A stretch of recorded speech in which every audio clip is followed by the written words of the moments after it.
Assalamualaikum warahmatullahi wabarakatuh. Perkenalkan, saya Meira Ayesa, NIM 21031022.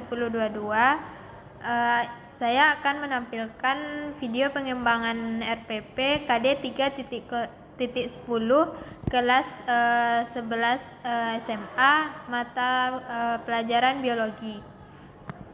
KD.10 yaitu tentang menganalisis hubungan antara struktur jaringan penyusun organ pada sistem koordinasi dan mengaitkannya dengan proses koordinasi sehingga dapat menjelaskan peran saraf dan hormon dan alat indera dalam mekanisme koordinasi dan regulasi serta gangguan fungsi dan yang mungkin terjadi pada sistem koordinasi manusia melalui studi literatur, pengamatan, percobaan, dan simulasi.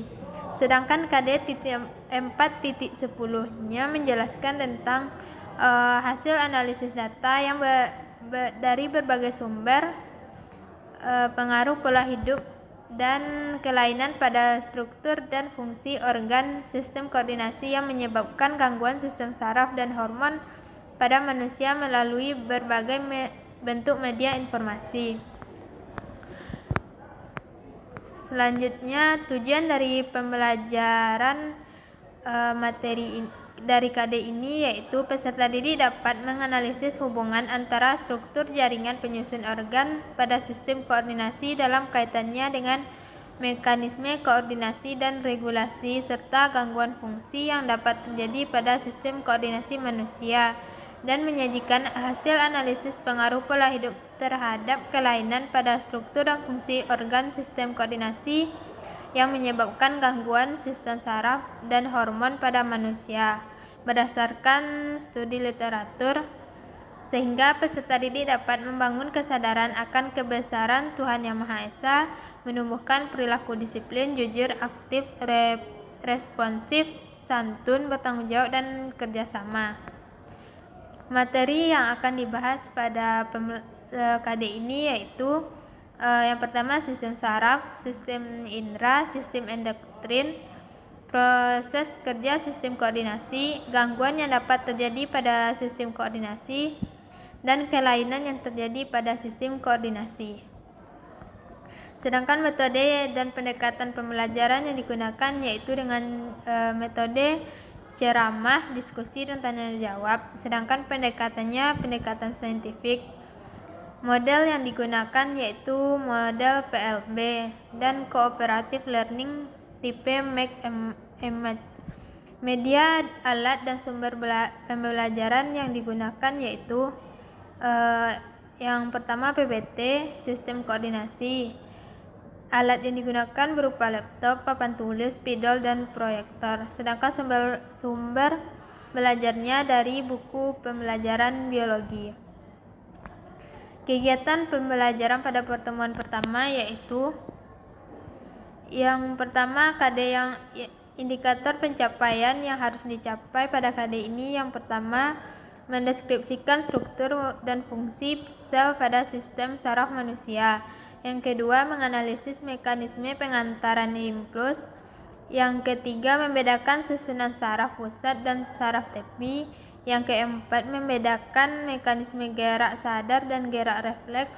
Dan yang kelima, mengidentifikasi kelainan pada sistem saraf manusia. Kegiatan yang dilakukan pada pendahuluan yaitu memberikan salam, menyapa, berdoa untuk memulai kegiatan, dan mengkondisikan kelas. Yang kedua, guru memotivasi dan memberi persepsi dengan memberi pertanyaan yang berkaitan dengan topik atau subtopik sistem koordinasi. Selanjutnya, memberikan acuan kegiatan pembelajaran yang akan dibahas. Dan yang terakhir, penyampaian tujuan pembelajaran dengan mengidentifikasi indikator pembelajaran. Setelah pendahuluan, masuk bagian inti yaitu dengan penyampaian materi. Dan pada bagian penutup, guru melakukan umpan balik atau refleksi dan review mengenai materi yang telah dikembangkan. Yang kedua, peserta didik menjawab pertanyaan atau kuis dan mengumpulkan hasil aktivitas belajarnya. Dan selanjutnya, guru memberikan penghargaan pada individu atau kelompok peserta didik yang bekerja baik dan memberikan penugasan untuk mempelajari materi pertemuan berikutnya serta mengucapkan salam penutup. Assalamualaikum warahmatullahi wabarakatuh, Anda semua. Bagaimana kabarnya hari ini? Semoga kita semua selalu sehat dan lancar dalam menjalankan aktivitas. Baiklah, sebelum memulai pembelajaran hari ini, sebaiknya kita berdoa terlebih dahulu. Berdoa menurut kepercayaan masing-masing dimulai.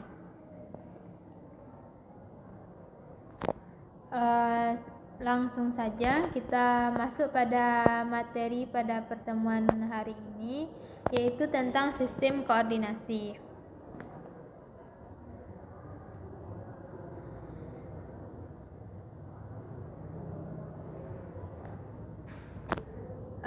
Pada hari ini kita akan membahas 5 materi. Yang pertama yaitu struktur dan fungsi sel pada sistem saraf. Yang kedua, mekanisme penghantaran impuls. Yang ketiga, susunan saraf pusat dan saraf tepi. Yang keempat, mekanisme gerak sadar dan gerak refleks. Yang kelima, kelainan pada sistem saraf manusia. Langsung saja pada pembahasan pertama, yaitu tentang struktur dan fungsi sel pada sistem saraf. Tubuh kita terdiri dari banyak organ yang kesemuanya bekerja tanpa saling mengganggu antara organ satu dengan yang lainnya. Hal ini dapat terjadi karena pada tubuh kita terdapat suatu sistem yang mengatur semua organ tersebut. Sistem tersebut adalah sistem koordinasi yang berpusat pada satu organ, yaitu otak. Jaringan saraf tersusun atas sel-sel saraf. Sel saraf terdiri atas 3 bagian utama. Yang pertama, badan sel, yang kedua dendrit, yang ketiga neurit. Bagian-bagian sel saraf ini dapat kita lihat pada gambar berikut.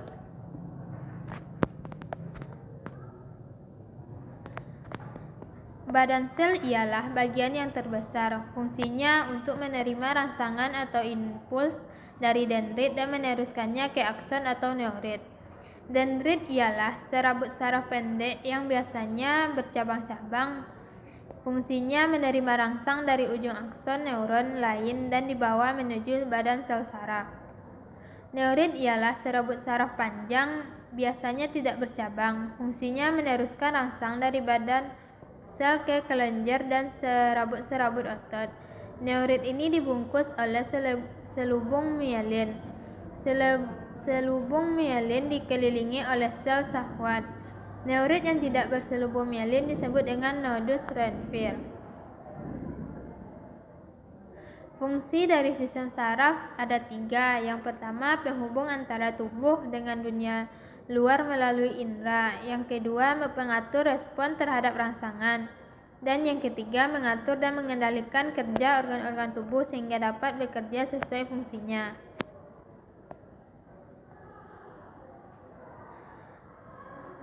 Materi yang kedua yaitu tentang mekanisme penghantaran impuls atau rangsangan. Impuls ialah rangsangan yang diterima reseptor dari lingkungan luar lalu dibawa oleh sel saraf. Impuls dihantarkan melalui sinapsis dan sel saraf. Penghantaran impuls melalui sinapsis. Sinapsis ialah serabut saraf penghubung yang mengendalikan komunikasi antar neuron. Mekanisme kerja sinapsis yaitu jika rangsangan tiba di tombol sinapsis, terjadi peningkatan permeabilitas membran sinapsis terhadap ion Ca2+.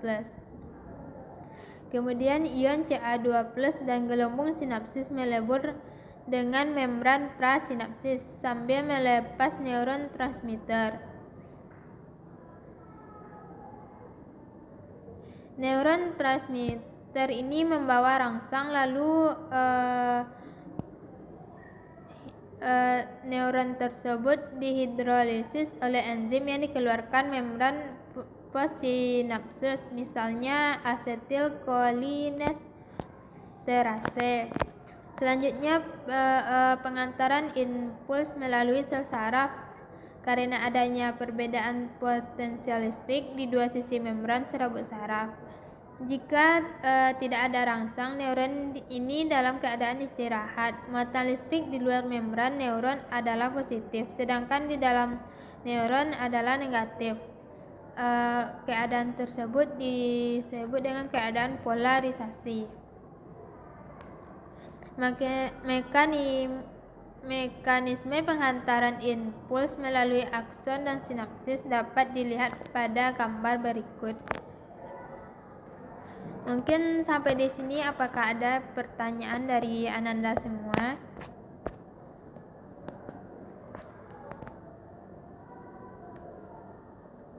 Baiklah, kita lanjut pada materi yang ketiga, yaitu tentang susunan saraf pusat dan saraf tepi. Sistem saraf merupakan suatu jaringan kompleks yang memiliki peran penting untuk mengatur setiap kegiatan dalam tubuh.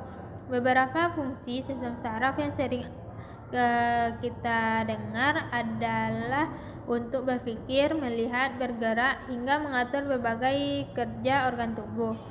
Sistem saraf yang kompleks dapat dibagi menjadi dua kelompok besar, yaitu sistem saraf pusat dan sistem saraf tepi. Sistem saraf pusat terdiri dari otak dan sumsum tulang belakang, sementara sistem saraf tepi terdiri dari sistem saraf somatik dan otonom. Kedua sistem ini bekerja sama untuk mengendalikan seluruh aktivitas di dalam tubuh, baik yang disadari maupun tidak disadari. Selanjutnya kita masuk pada materi keempat, yaitu tentang mekanisme gerak sadar dan gerak refleks. Mekanisme gerak sadar dimulai dari rangsangan diteruskan ke reseptor atau alat indera. Selanjutnya diteruskan pada saraf sensorik. Selanjutnya diteruskan ke otak dan dilanjutkan kepada saraf motorik. Lalu diteruskan pada efektor atau otot dan kelenjar, dan selanjutnya diberi tanggapan atau respon terhadap rangsangan tersebut. Sedangkan mekanisme gerak refleks dimulai dari rangsangan atau impuls yang diterima oleh reseptor, kemudian diteruskan ke saraf sensorik, lalu setelah itu diteruskan ke sumsum tulang belakang atau medula spinalis, dan dilanjutkan kepada saraf motorik. Setelah itu dilanjutkan ke efektor yaitu otot dan kelenjar untuk memberi tanggapan atau respon.